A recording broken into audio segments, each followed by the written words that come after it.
Welcome to 3D Print Pulse, your essential weekly update from the cutting edge of 3D printing and additive manufacturing. Every week, we bring you the most important news and developments. The episodes are crafted by All3DP's expert editors and voiced by text-to-speech so that we can go hunting for news again. Ready for the latest? Let's dive right in. Desktop 3D printers sit on corporate networks, in schools, and on the shop floors of major manufacturers, quietly running code that turns digital files into physical objects. But how secure are they? Recent research and high-profile incidents prove that desktop FDM printers can become a surprisingly vulnerable attack surface, potentially leading to stolen IP, compromised parts, or worse. The difference to software is that 3D printer compromises don't just affect data, they can alter or destroy physical output. As security expert Ini Jafaraj observes, FDM printers are now embedded in production lines just like other industrial control systems. They capture speed, density, material composition, and other production specifics that are proprietary to manufacturers. And compromised printers can lead to intellectual property theft, the production of structurally unsound parts for sabotage, or creating network footholds. This is critical not only to companies working in the aerospace, defense, or transportation, and the threat is concrete. In early 2024, AnyCubic owners woke up to find their machines hijacked. The attacker exploited a flaw in AnyCubic's cloud server to push arbitrary files to connected printers. This proved that if the internet can talk to the printer, someone else can too. Even more concerning is the threat hidden within your files. A 2025 security study highlighted the overlooked risk of malicious G-code. Researchers successfully executed 278 malicious commands hidden within test files on popular machines, pointing out that there are no established security best practices guiding firmware developers to detect these manipulations. So how can you build a more secure environment? More printer manufacturers are adding security features once reserved for industrial machines.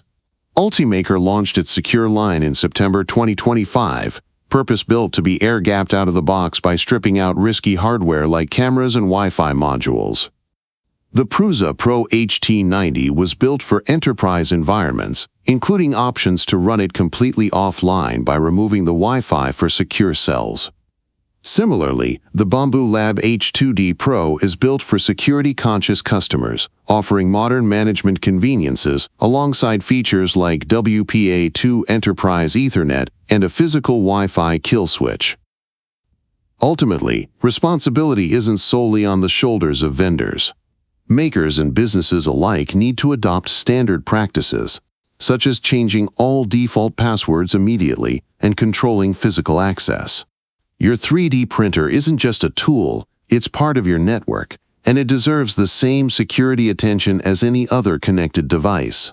If you are interested in finding out more, you find a link to All3DP's article in the show notes. Bambu Lab has opened its first flagship store in the high-end Mixi World Mall in Shenzhen, China.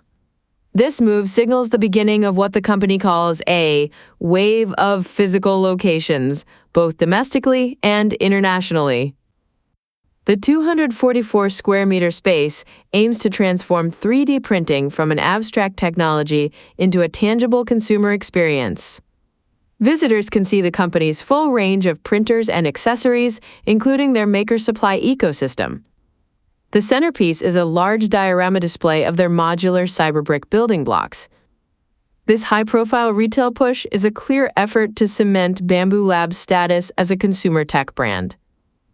Physical locations like this can also serve as centers for community events, product launches, and special drops, allowing them to engage directly with their growing user base. This is a significant signal that Bambu Lab sees 3D printing ready for the mainstream high street.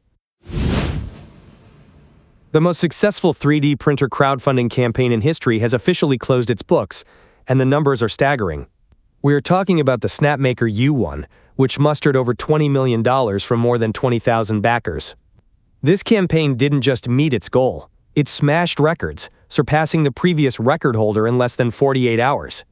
So why did over 20,000 people rush to back this single machine? The answer is simple. Snapmaker delivered a sweet spot of desirable technology and an unprecedented price point. The U1 is a multi-material tool changer printer, running on Clipper and promising high-speed prints with its snap swap mechanism. This feature set usually comes with an industrial price tag, but early bird backers got units for under $700, a nearly $300 savings on the expected retail price. Snapmaker have a long history of launching their new machines on crowdfunding platforms. The campaign was masterfully managed, presenting a production-ready machine that simply ticked all the right boxes for the consumer market. The success of the U1 proves one thing clearly. The demand for affordable, multi-material tool changers has officially gone mainstream. And now, a word from our sponsor.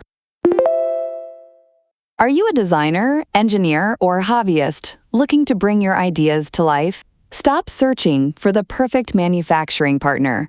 Craftcloud3D.com brings you the solution. Craftcloud connects you to a global network of top-tier manufacturers. Upload your 3D model, choose from hundreds of materials and technologies, and instantly compare quotes in real time.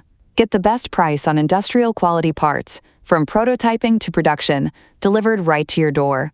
No hidden fees, no minimum orders, just seamless, transparent service. Whether it's a complex metal part or a simple plastic prototype, Craftcloud handles everything with expert support. Craftcloud, your project, perfectly printed. Let's round off this week's podcast with news bulletins. We reviewed and liked Creality's new flagship, the K2 Pro. The Core XY machine boasts a 300mm cubed build volume and a heated chamber, making it suitable for engineering materials. The printer, which can include the CFS filament changing system, is fast, reaching speeds of up to 600 millimeters per second. The verdict: the K2 Pro is a strong, fully assembled platform that challenges the dominance of competitors like Bambu Lab. You can read the full review on All3DP. The Raspberry Pi Foundation faces new market pressure, leading to price increases on their key models. While past hikes were blamed on global supply chain shortages, the soaring demand from industrial AI applications makes the popular 3D printing companions more expensive. Expect to pay $5 to $10 more. The Korean 3D printed eyewear brand Breezm will enter the U.S. market this fall. The company already sold over 25,000 custom frames. They use SLS 3D printing and an app that scans hundreds of facial data points, providing custom-fit frames that are both stylish and highly personalized. Bambu Lab is stepping into footwear. The company has collaborated with the design studio Craftcloud to release the Fig Zero, an open-source, printable, Birkenstock-like slipper design on MakerWorld. The files are optimized for the Bambu H2D printer and flexible TPE filament.